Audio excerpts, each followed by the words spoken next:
A carta de Donald Trump para Alexandre de Moraes foi vazada. E nessa carta, que eu já vou mostrar para vocês, o Trump dá uma aula de direito para Alexandre de Moraes e humilha o ministro, olha, como poucas vezes ou talvez nunca nós vimos acontecer. E isso que o ministro Alexandre de Moraes ele não cansa de ser humilhado nessa semana. Primeiro foi o antigo professor de direito constitucional dele, que detonou os abusos de Moraes, do STF, em um artigo, como eu mostrei para vocês aqui no canal, e eu vou deixar o link na descrição e também o vídeo no final para você ver porque é imperdível. E agora vazou a carta do próprio Trump pro Moraes. E olha, gente, eu vou te dizer, é vergonhoso. É vexatório. Se eu fosse o Moraes, eu ia procurar um buraco no chão aí para me esconder, ou então ia cavar um buraco de tanta vergonha. Eu vou mostrar para você duas coisas nesse nosso encontro com justiça. Primeiro, vamos ler juntos os trechos mais importantes dessa carta do Trump pro Moraes. E no final, eu vou te trazer um comentário imperdível para você, que foi feito por analistas da CNN e que é a cereja do bolo desse nosso vídeo. Porque os jornalistas, você vai ver que eles ficam ali perplexos, constrangidos, até sem jeito com a voadora que o Trump deu no Moraes. Vamos agora então direto para o primeiro ponto com a leitura da carta, que trata das ordens ilegais do Moraes para Rumble. Olha o que o Trump disse para o ministro Alexandre de Moraes, falando, olha o que você exigiu aqui, ó. Você exigiu, Moraes, bloquear contas associadas a uma pessoa identificada na plataforma de mídia social da Rumble. Você exigiu suspender a transferência de pagamentos para essa pessoa. E ainda forneceu ao Tribunal Brasileiro informações sobre transferências de pagamentos previamente efetuados para essa pessoa. Detalhe, pessoa residente nos Estados Unidos. Empresa dos Estados Unidos, a Rumble. E aí ele segue. Essas supostas determinações à Rumble são feitas ainda sob ameaça de sanções monetárias e de outras penalidades. Vejam, gente, que interessante aqui, ó. Os americanos, eles chamam as ordens de Moraes de supostas determinações. É assim que o Trump chama as ordens de Moraes. Mas, Deltan, por que supostas determinações? Por duas razões. Primeiro, porque são inacreditáveis. É difícil acreditar que o ministro faça isso. Então ele fala, ó, suposta ordem, porque não pode nem ser verdade que você teve a coragem, a pachorra de mandar uma ordem tão ilegal como essa para os Estados Unidos. E em segundo lugar, eles usam essa expressão supostas ordens porque elas não valem nada nos Estados Unidos. Elas e nada são a mesma coisa lá, elas sequer existem para o direito americano. Eles usaram deliberadamente o termo supostas para deixar bem claro isso para o Alexandre de Moraes. E olha, gente, que porrada! A pessoa que o Moraes queria bloquear lá nos Estados Unidos é, obviamente, o Alan dos Santos, como a gente já sabe. E vamos seguir agora que a humilhação só piora, cada vez fica mais forte. Olha aí, ó. O Trump dizendo aqui para o Moraes, nós não nos posicionamos quanto à aplicabilidade das várias ordens e demais documentos judiciais que ordenam que a Rumble atue dentro do território brasileiro, o que é uma questão aí de direito brasileiro. No entanto, na medida em que esses documentos ordenam que a Rumble realize ações específicas nos Estados Unidos, respeitosamente, olha a elegância aqui, respeitosamente informamos que tais determinações não são ordens judiciais execuíveis nos Estados Unidos. Meu caneco, gente, o Trump só faltou chamar o Moraes de estagiário de direito.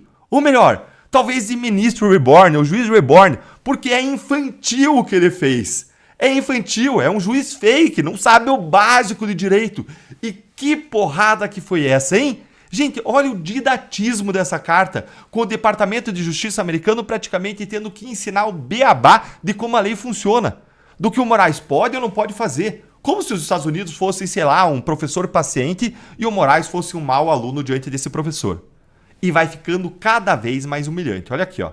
Segundo o direito internacional consuetudinário, ou seja, segundo os costumes internacionais que valem como direito entre os países no relacionamento entre os países, um Estado não pode exercer jurisdição ou aplicar a lei dentro do território de outro Estado sem o consentimento desse Estado. Gente, isso aqui é básico, qualquer aluno de direito sabe disso, é óbvio demais. Chega a ser constrangedor o Departamento de Justiça americano ter que ensinar isso para um ministro de uma Suprema Corte brasileira. Os demais ministros do SF deveriam se envergonhar de ter um colega que leva um pito, uma mijada e devida dessas aqui, sobre conceitos da lei mais básicos que existem, conceitos do direito internacional, conceitos básicos do relacionamento entre os países, e tem que levar essa lição de alguém de um outro país. Que absurdo! E vamos avançar aqui porque a carta só fica melhor, vai piorando para o Moraes e, consequentemente, vai melhorando para a gente, porque aí, pelo menos, a gente se diverte. Olha aqui. Para executar uma sentença civil estrangeira ou outra ordem judicial estrangeira em matéria civil nos Estados Unidos, a pessoa que busca executar essa ordem lá nos Estados Unidos, geralmente, olha a educação, geralmente, Moraes, precisa iniciar um processo judicial nos Estados Unidos para reconhecer e executar a ordem estrangeira perante um tribunal competente lá nos Estados Unidos. O tribunal americano, então, aplicaria a legislação aplicável e decidiria se ordena ou não a concessão da medida solicitada contra uma parte sobre a qual o tribunal americano tenha jurisdição. Olha, para alguém que trabalhou como procurador da República por 18 anos e que coordenou a maior operação de combate à corrupção da história, que foi a Lava Jato, é constrangedor até para mim ler isso aqui. Por quê, Deltan? Porque, gente, até a Lava Jato, o número das cooperações jurídicas internacionais que o Brasil havia feito com outros países era relativamente aí pequeno. Mas depois da Lava Jato, esse número explodiu. Foram mais de 1000 cooperações, sejam elas ativas, quando a gente pedia auxílio de algum outro país, fossem elas passivas, quando um outro país pedia ajuda aqui do Brasil. E a gente sempre seguiu a lei, sempre seguiu o que o Trump está falando. Se a gente tinha que fazer alguma coisa no exterior, a gente pedia para o Departamento de Justiça americano, pedia para a Justiça americana, a gente ia lá e submetia isso para outro país. Eles tinham que validar. Essas cooperações eram pedidos de quebra de sigilo bancário e fiscal, de bloqueio de contas em paraísos fiscais, de entrega de documentos, de colheita de depoimentos e testemunhas, ou até de prisão, busca e apreensão, deportação. Então, ler isso aqui, gente, é absolutamente constrangedor, porque todo mundo que atua nessa área sabe disso. Isso aqui é o básico.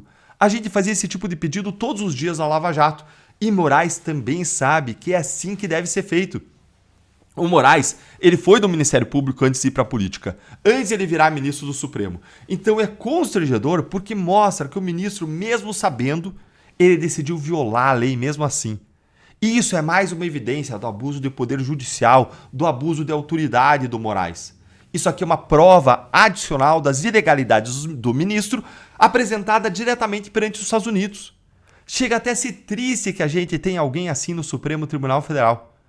E vamos para o último trecho da carta que eu quero destacar aqui com vocês antes de a gente assistir aquele vídeo imperdível da CNN.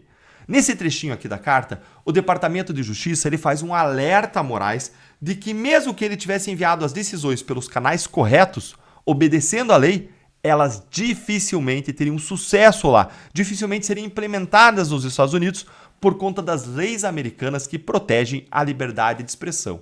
Olha isso aqui, ó. A legislação dos Estados Unidos prevê várias bases para o não reconhecimento, ou seja, para não reconhecer lá nos Estados Unidos uma decisão judicial brasileira ou de outro país, que podem incluir essas razões.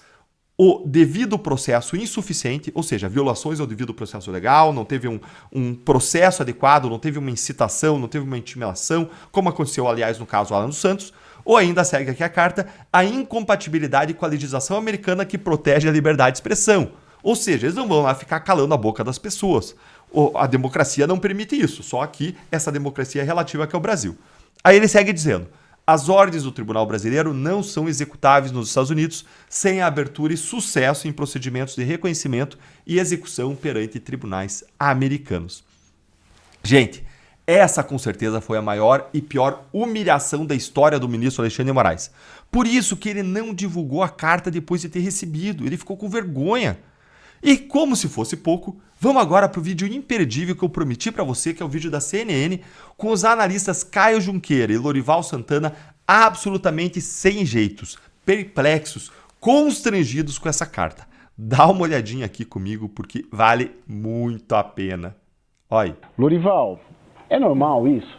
Isso, um governo, Departamento de Justiça dos Estados Unidos mandar uma... É normal? Enfim, a carta inteira, né?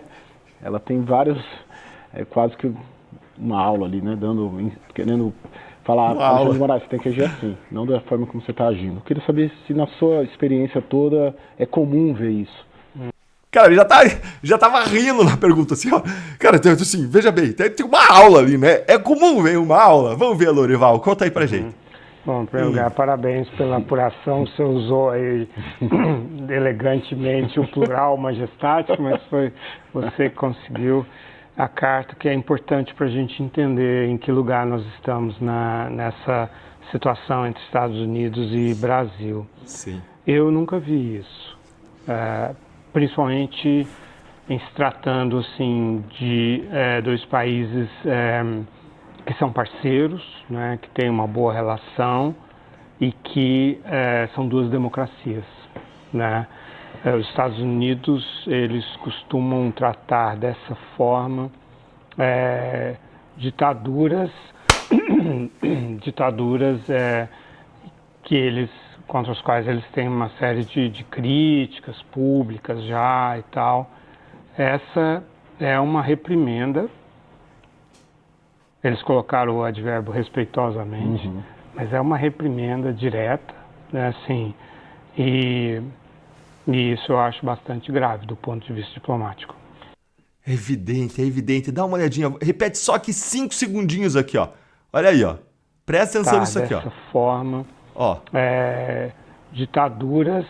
Tratam assim quem? Quem que os Estados Unidos está acostumado a tratar assim? Até pigarreou ali, até se engasgou. Gente, se é assim que os Estados Unidos se dirigem a ditaduras, o que isso diz sobre nós aqui no Brasil, hein? Me conta aí nos comentários que eu vou parar por aqui hoje. Gostou desse vídeo? Se inscreve nesse canal, curte, comenta e compartilha para que mais pessoas saibam dessas informações.